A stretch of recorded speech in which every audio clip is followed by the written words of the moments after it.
د مفاد جنگ دی پکې ما مړ کوي جنگ دی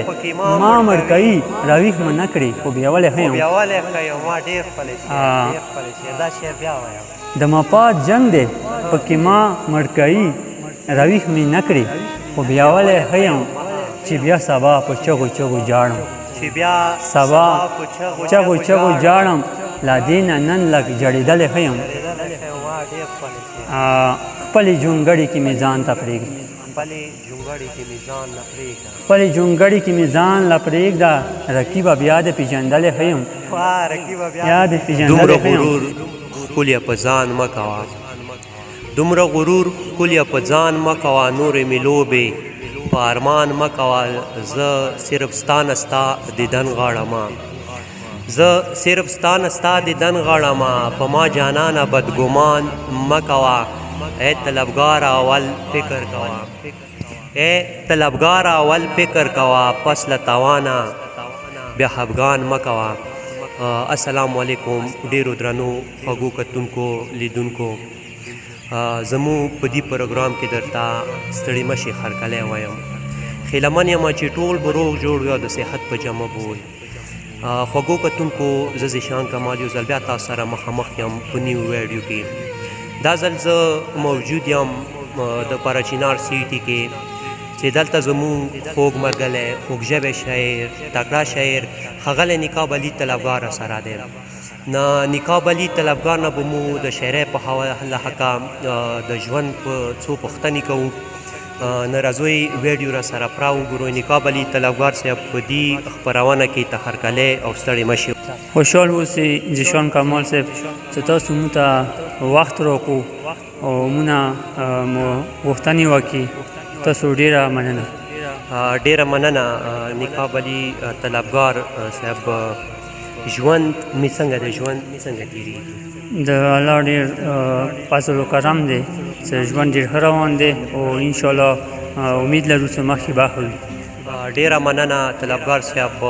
رب نه درته ښه ژوند غواړو چې رب د ښه ژوند درکړي مخکې هم طلبګار صاحب د شاعرۍ څه وجوهات وه چې تاسې شاعرۍ ته راووتئ تاسې دا لیار خپل که داسې څه ستونزې وې څه مشکلات وه که دا معلومات زموږ اورېدونکو سره مخکې کې نو ډېره مننه به وي یعنې دا پوښتنه خو ډېره مهمه ده چې هر شاعر نه څه شاعرۍ تو څنګه شروع کړه د دې آغاز تو څنګه وکړو نو دا د پروردګار علام یو عطیه وي چې هر انسان شاعر نشي کېدلی نو دا کوم سپڼ کې و دا کوم چنګاري وه چې موږ کې ازل نه موجوده وه مو صورت کې وه خو چونکې لږ دې ته ټایم پکار و او د وخت تقاضا وه چې هغه پوره شوه ایمو شعور بیدار شو ایمو علم راغ و مو ته قلم راغ لوسته او مو دا فکر منور ډېره مننه د معلوماتو راکولو نقاب علي دا راته وایه چې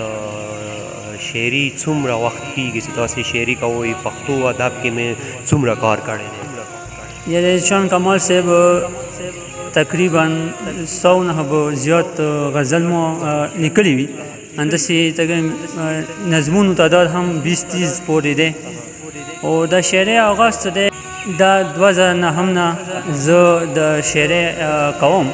زه چې کله د انم جومات کې وم نو تر اوسه پورې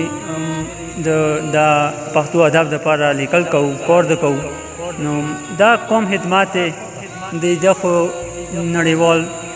قوم دغه غیر قوم خدمت کولی دی چې دوی باندې څومره ستمونه تېر شول هغوی بیان کېدله خو دا ختمیږي نه د دوی باندې کوم ظلمونه تېر شوه د پښتون قوم باندې خو بیا موږ څه نه څه کوشش کوو چې دوی څه نه څه پر یاد د روان نسل ته یا موږ به وو یا به نه وو په روان نسل ته به دا ورسېږي ډېره مننه تر دې دمه مو کتاب چاپ دی که نه بس اخري معلومات زموږ مرګلو ته ویل که کتاب مو چاپ شوی دی که نه دی کتاب خو څه اراده لرئ مخکې اراده مو شته چې لږ څه کمای هو کې موږ څه ضعیف کلام هو نه استه کو او ښکلی کلام ته راوړو صرف دا نه دی چې موږ نامه وکړو موږ کتاب جوړ کړو نه بلکې موږ د ټولې شاعرۍ خلاصه خلکو ته ورکول غواړو ډیره مننه خوږو کتونکو نقاب علي طلبګار خوږې خبرې تاسې واورېدې ټول معلومات مو ترلاسه کړم نو رضو نقاب علي نه به مسلسل څو غزل ریکارډ کوو په دې هیله چې ستاسو به خوښ شي نقاب علي مسلسل څو غزل راسره وړاندې کړه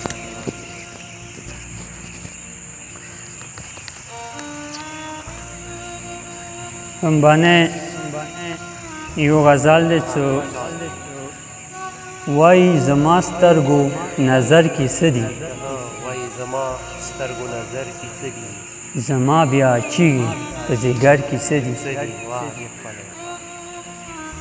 بس یو نظر چې پکې یار ووینم بس یو نظر چې پکې یار ووینم نوره زمونږه مازدیګر کې څه دي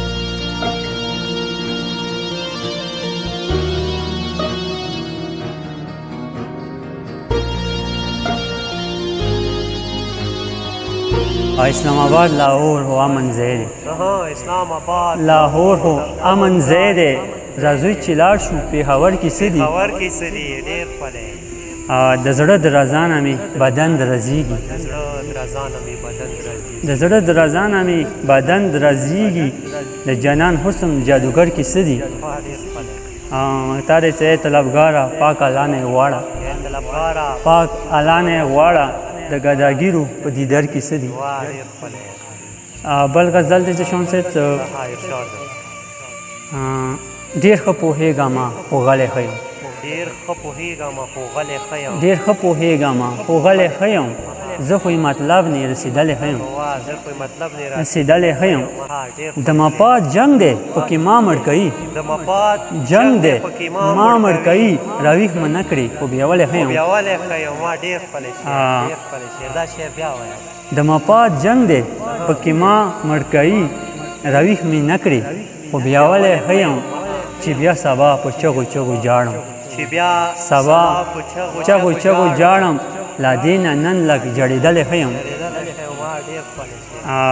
خپلې جونګړې کې مې ځان ته پرېږدي خپلې جونګړې کې مې ځان له پرېږده رقیبه بیا دې پېژندلی ښه یم بیا دې پېژندلی ښه یم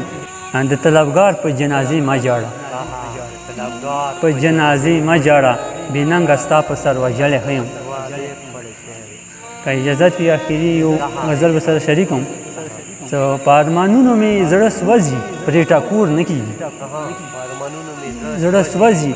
پرې ټاکور نه کېږي مایوسو یاد کړي ته صبر نه نور نه کېږي ګناه زما دی سزا ماله پکار ماله راکړي زما دی سزا ماله پکار ماله راکړي پرېږده ظالمه بر ناحقه ما په ورور نه کېږي بر ناحقه ما په ورور نه کېږي داسې بې خونده شوم ناڅاپه چې مې سوچ کې نه وه خونده شوم ناڅاپه چې مې سوچ کې نه وه ما به دا ویل چرې به ژوند راته پیغور نه کېږي ما به دا ویل چرې به ژوند راته پیغور نه کېږي هغه ځواني مې پاتې نه دی چې به تا لیدله پاتې نه دی چې به تا لیدله ستا غم چې ظلم اشنا اوس رانه زور نه کېږي جانانه تا ته به زما حالونه ټوکې ښکاري تا ته به زما حالونه ټوکې ښکاري د طلبګار دی بې دیدنه ژوند په سور نه کېږي طلبګار صاحب ډېره مننه مو کوو چې زموږ اورېدونکو لیدونکو کتونکو سره م ښکلی کلام وړاندې کوم خیلمن یم چې ستاسو دا ویډیو خوښه شي نه خوږو کتونکو ستاسې د نقاب علي طلبګار ښکلي کلمونه واورېده نقاب علي طلبګار صاحب په اخره کې زموږ اورېدونکو ته څه پیغام لرئ اورېدونکو ته خو ایزا یو شاعر د یو شاعر حیثیت سره مو دا ویلی شو چې هغه شاعران چې هغه شوق شعر لیکلي سره شوق لري هغه د یو معیاري کلام ولیکي چې څه ورځ ته خلک هغه باندې یو فخر وکړي یو ناز وکړي وکړي د یوې علاقې یوه کلي شاعر هغه خلک هم هغه باندې ویاړ وکړي فخر وکړي نه څه هغه باندې ورځ ته بیا تنقید وکړي نو ټولو ته مو دا پیغام دی چې هر یو شعر لیکي څوک څه د هغه سره تعلق لري شعر سره نو هغه معیاري شعر ولیکي. ډیره مننه. بالکل خوږو کتونکو لکه نقاب علي طلبګار ویله چې کوم یو شاعر دی پکار دی هغه د معیاري شعر ولیکي نو بالکل پکار دی ټولو شاعرانو ته هغه داسې شعر ولیکي چې هغه معاشرې باندې نسور پرې نه وځي، معاشرې ته تاوان جوړ نه شي، خلکو ذهنونه خراب نه شي. نو دوستانو ډیره مننه مه کوم. نو ما زشان کمال ته راکوئ بلې ویډیو پورې اجازت د لوی الله په امان په مخه میخه.